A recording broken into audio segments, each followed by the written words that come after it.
ഇപ്രാവശ്യത്തെ ആദ്യത്തെ അണ്ടിയും പഴം പഴുത്തിട്ടുണ്ടല്ലോ. നല്ല മധുരണ്ടാവും ചിലപ്പോ. പറിച്ചാല ഇനിയും കുറ്റം പറയും അച്ഛനോട് വെച്ചിട്ട്. എന്നാ പിന്നെ അച്ഛനോട് വെച്ചിട്ട് പറിക്കാൻ തോന്നും. അച്ഛാ എന്നാന്ന് ഞാൻ പേടിച്ചു പോയല്ല. ഒറ്റ പേടിച്ചു പോയ അച്ഛാ. അതിന്റെ മുകളിൽ ആദ്യമായിട്ട് 2 അണ്ടിപ്പഴം പഴുത്തിട്ടുണ്ട്. ഒന്ന് പറിച്ചല്ലോ അച്ഛാ. 2 അണ്ടിപ്പഴം പറ്റുന്നെങ്കിൽ നീ എന്നെ എന്നോട് വന്ന് ചോദിക്കുന്നേ. നിനക്ക് എന്നെ കുറച്ചുകൂടെ നാളെ പണിയെടുക്കാനും പെടില്ല. നീ എന്റെ കയ്യങ്ങ് പിടിക്ക്.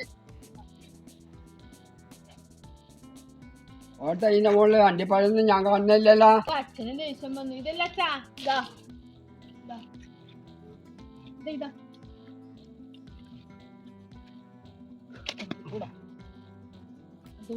അച്ഛന് വേണ? എനക്ക് വേണ്ട, നീ തിന്നോ. ഞാൻ പോട്ടെ, എനക്ക് പണിയുണ്ട്.